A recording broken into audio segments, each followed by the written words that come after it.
ഹരേ കൃഷ്ണ. എല്ലാവർക്കും മാധവത്തിലേക്ക് സ്വാഗതം. ഭഗവാന്റെ ദശാവതാരങ്ങൾ നമുക്കെല്ലാവർക്കും അറിയാം. നമ്മൾ വീഡിയോ ചെയ്തിരുന്നു, എല്ലാവരും അത് കേട്ടിട്ടുമുണ്ട്. അപ്പോൾ ഭഗവാന്റെ ഈ ദശാവതാരങ്ങൾ കൂടാതെ ഭഗവാൻ ഒരുപാട് അവതാരങ്ങൾ എടുത്തിട്ടുണ്ട്. ദത്താത്രേയ മുനിയുടെ ആ അവതാര കഥയൊക്കെ നമ്മൾ പറഞ്ഞിട്ടുള്ളതാണ് ഇതിനു മുമ്പ്.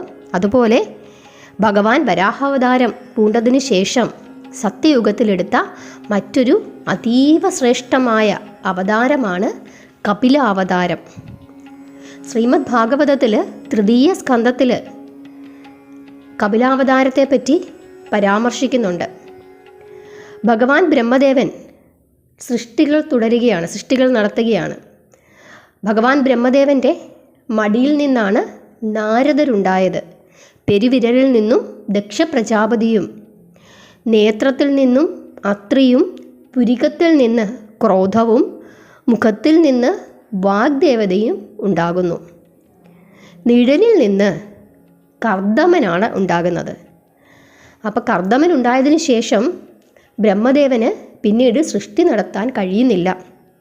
ആ സമയത്ത് ഭഗവാൻ ശ്രീഹരിയെ, ഭഗവാൻ നാരായണനെ ബ്രഹ്മദേവൻ ശരണം പ്രാപിക്കുകയാണ്. അപ്പോൾ ബ്രഹ്മദേവൻ്റെ സ്വരൂപം രണ്ടായി പിളരുന്നു എന്നാണ് പറഞ്ഞത്. അതിനുശേഷം ആ രണ്ട് രൂപത്തിൽ നിന്ന് സ്ത്രീയും പുരുഷനും ഉണ്ടാകുന്നു. അങ്ങനെ ആദ്യത്തെ സ്ത്രീ പുരുഷന്മാർ സൃഷ്ടിക്കപ്പെടുകയാണ്. പുരുഷൻ സ്വയംഭുവ മനുവെന്നും സ്ത്രീ ശതരൂപയെന്നും അറിയപ്പെട്ടു. ബ്രഹ്മാവിൻ്റെ ആജ്ഞപ്രകാരം കർദമമുനി 10,000 വർഷം സരസ്വതീ നദീതീരത്ത് തപസ് അനുഷ്ഠിക്കുകയാണ് ഭഗവാൻ നാരായണനെ പ്രീതിപ്പെടുത്തുന്നതിന് വേണ്ടിയിട്ട്.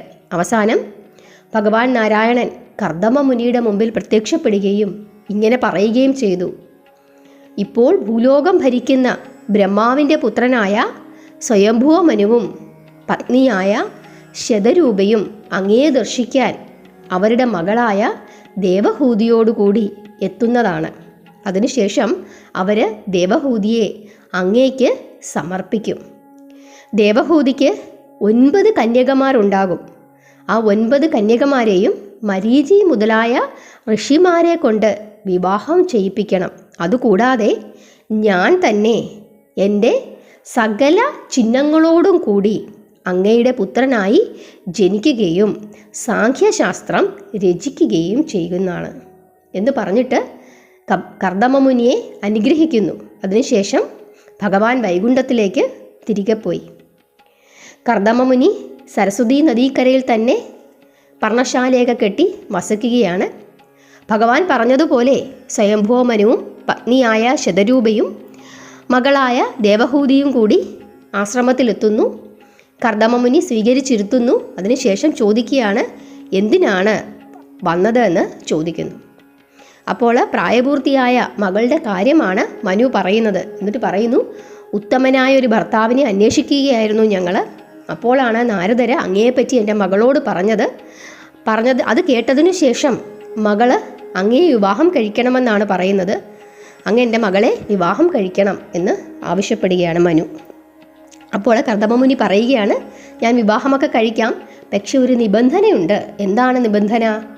എന്നിലൊരു കുഞ്ഞ് ജനിക്കുന്നത് വരെ മാത്രമേ ഞാൻ അങ്ങയുടെ മകളുടെ കൂടെ കഴിയുകയുള്ളൂ. അതിനുശേഷം ഞാൻ ആശ്രമം വിട്ട് സന്യാസത്തിന് പോകും. അത് കേട്ട ഉടനെ തന്നെ ദേവഹൂതി സമ്മതിച്ചു. അതിനാൽ വിവാഹം നടക്കുന്നു. വിവാഹത്തിന് ശേഷം അച്ഛനും അമ്മയും, അതായത് മനുവും ശതരൂപയും തിരിച്ചു പോകുന്നു. എങ്ങനെയാണോ പാർവതീദേവി പരമശിവനെ പൂജിച്ച് സ്നേഹിച്ച് ജീവിച്ചത്, അതേപോലെ തന്നെ കർദമനെ സ്നേഹിച്ച് പൂജിച്ച് ദേവഹൂതിയും ജീവിക്കുകയാണ്. പക്ഷേ കർദമമുനിക്ക് ദേവഹൂതിയെ ശ്രദ്ധിക്കാനായിട്ട് കഴിയുന്നില്ല. കാരണം അദ്ദേഹത്തിൻ്റെ മനസ്സെപ്പോഴും ഭഗവാൻ നാരായണനിലാണ്. പക്ഷേ ഇതൊന്നും ഒരു പ്രശ്നമല്ലാതെ ദേവഹൂതി ഭർത്താവിനെ ശുശ്രൂഷിച്ച് ജീവിക്കുന്നു. അപ്പോൾ കർദമമുനിക്കറിയാം എല്ലാ സുഖസൗകര്യങ്ങളും ഉണ്ടായിരുന്നതാണ് ദേവഹൂതിക്ക്. രാജാവിൻ്റെ മകളാണ്. പക്ഷേ അതെല്ലാം ഉപേക്ഷിച്ചിട്ട് എന്നോടുള്ള സ്നേഹം നിമിത്തമാണ് ഇവിടെ വന്നിങ്ങനെ താമസിക്കുന്നത്. അതുകൊണ്ട് കർദമമുനി ദേവഹൂതിയോട് ചോദിക്കുകയാണ്, എന്ത് വരമാണ് ദേവിക്ക് വേണ്ടതെന്ന് ചോദിക്കുന്നു. അപ്പോൾ സന്താനലബ്ധിയാണ് ചോദിക്കുന്നത് വരമായിട്ട്. അത് കേട്ടതും കർദമമുനി തൻ്റെ യോഗസിദ്ധി കൊണ്ട് ഒരു വിമാനം സൃഷ്ടിക്കുകയാണ്. ശരിക്കും ഒരു രാജകൊട്ടാരം പോലുള്ള ഒരു വിമാനമായിരുന്നു അത്. അതിനുശേഷം കർദമൻ ദേവഹൂതിയോട് പറയുകയാണ്, എത്രയും പെട്ടെന്ന് സരസ്വതി നദിയിൽ പോയി സ്നാനം ചെയ്ത് വന്നോളൂ. അതിനുശേഷം ദേവഹൂതി സ്നാനം ചെയ്യുകയും ഇവർ രണ്ടുപേരും കൂടി ആ വിമാനത്തിൽ സർവ്വലോകങ്ങളും ചുറ്റി സഞ്ചരിക്കുന്നു. അങ്ങനെ അവർ സന്തോഷത്തോടു കൂടി കഴിയുകയാണ്. നൂറ്റാണ്ടുകളാണ് കഴിഞ്ഞത് എന്നാണ് പറയുന്നത്. കർദമൻ തൻ്റെ ശരീരം 9 ഭാഗിച്ച് ദേവഹൂതിയോടൊപ്പം കഴിഞ്ഞു. അതിനാൽ തന്നെ ഒറ്റ പ്രസവത്തിൽ 9 കുട്ടികൾ ജനിക്കുന്നു. പെൺകുട്ടികളാണ്. ഈ കുട്ടികൾ ജനിച്ചു കഴിഞ്ഞതും ദേവഹൂതിക്ക് വലിയ വിഷമമായി. കാരണം ദേവഹൂതിക്ക് അപ്പോഴാണ് ഓർമ്മ വന്നത്, സന്താനമുണ്ടായി കഴിഞ്ഞതിന് ശേഷം കർദമമുനി സന്യാസത്തിലേക്ക് പോകുമെന്നോർത്ത് വിഷമിക്കുകയാണ്. അങ്ങനെ കരയുകയാണ്, ഞാൻ അവിടുന്ന് എന്നെ വിട്ടുപോയാൽ എനിക്ക് ആരാണ് ഒരാശ്രയം? അതുകൊണ്ട് അങ്ങ് എൻ്റെ ആധ്യാത്മിക പുരോഗതിക്ക് വേണ്ട ഉപദേശങ്ങളെല്ലാം തരണം എന്ന് പറഞ്ഞ് കരയുകയാണ്. അപ്പോൾ കർദമമുനിക്ക് അറിയാം പോകേണ്ട സമയമായില്ല. കാരണം ഭഗവാൻ പുത്രനായി ജനിക്കേണ്ടിയിരിക്കുന്നു.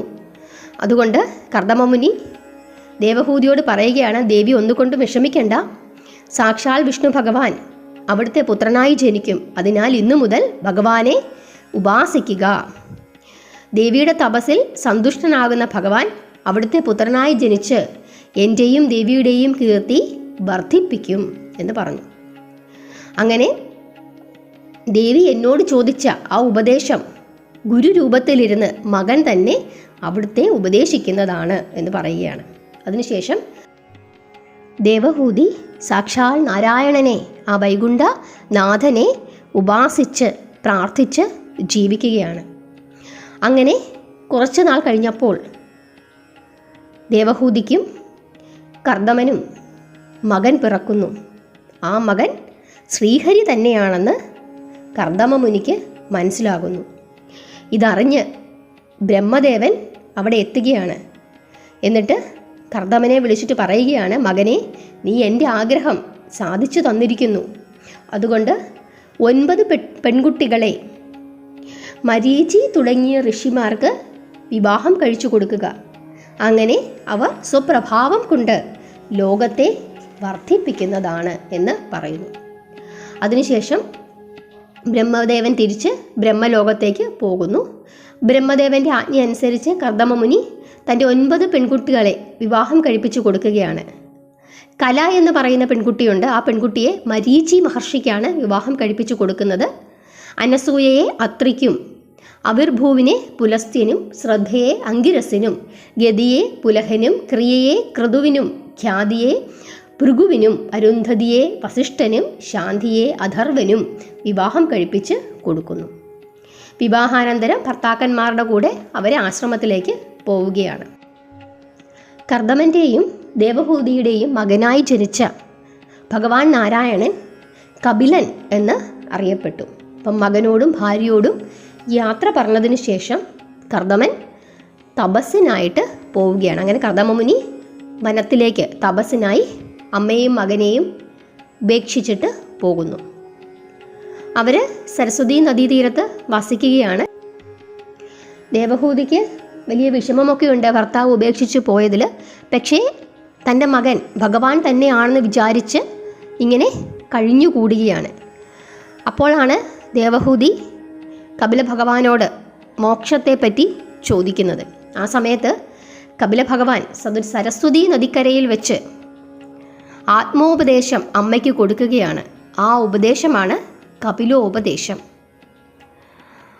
അതിനുശേഷം ആ കപിലോപദേശം അമ്മയ്ക്ക് പറഞ്ഞു കൊടുത്തതിന് ശേഷം അദ്ദേഹം കിഴക്ക് വടക്ക് ദിക്കിലേക്ക് പോവുകയാണ്. അവിടെ ഒരു സാഗര തീരത്ത് തപസ് അനുഷ്ഠിക്കുകയും ചെയ്യുന്നു. ഇപ്പോഴും അദ്ദേഹം അവിടെ തപസ് അനുഷ്ഠിക്കുകയാണെന്ന് വിശ്വസിച്ചു പോകുന്നു.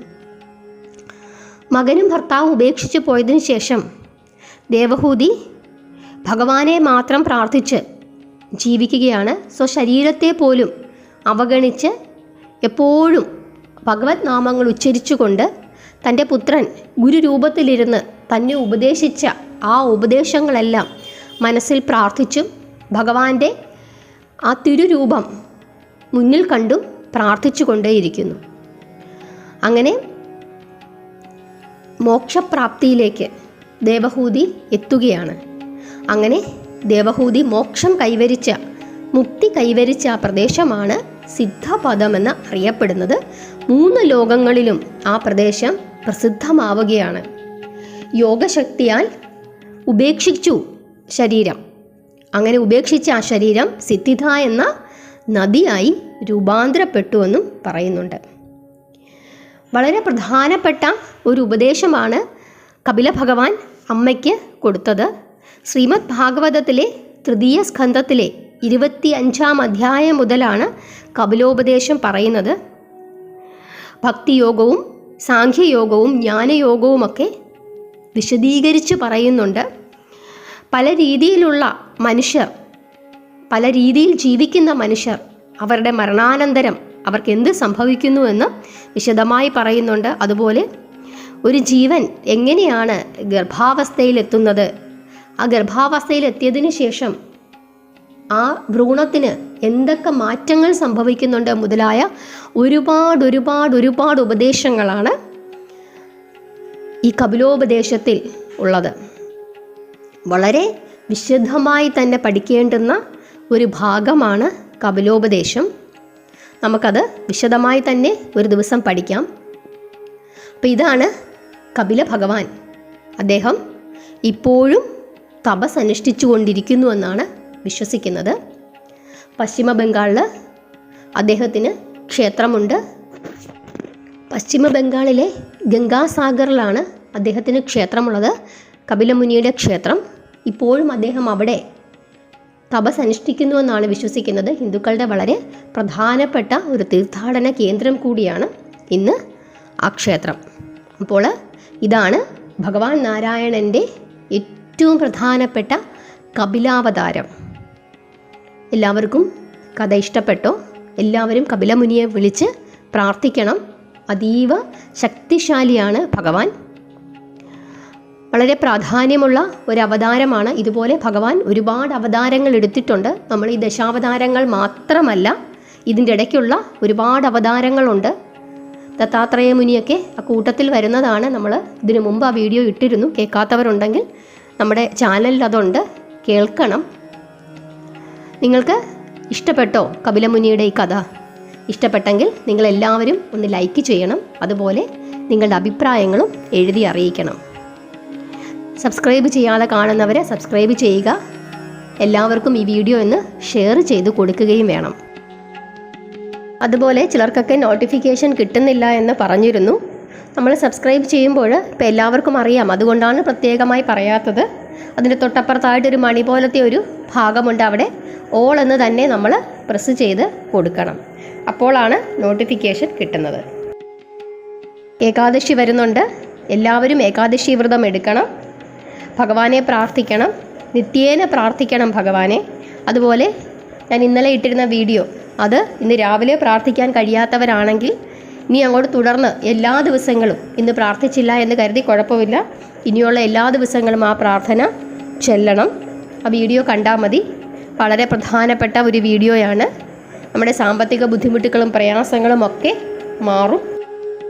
നിത്യേന ജപിക്കുക, ഭഗവാനെ പ്രാർത്ഥിക്കുക, ജപം തുടരുക. എല്ലാവരെയും ഭഗവാൻ അനുഗ്രഹിക്കട്ടെ. ഹരേ കൃഷ്ണ.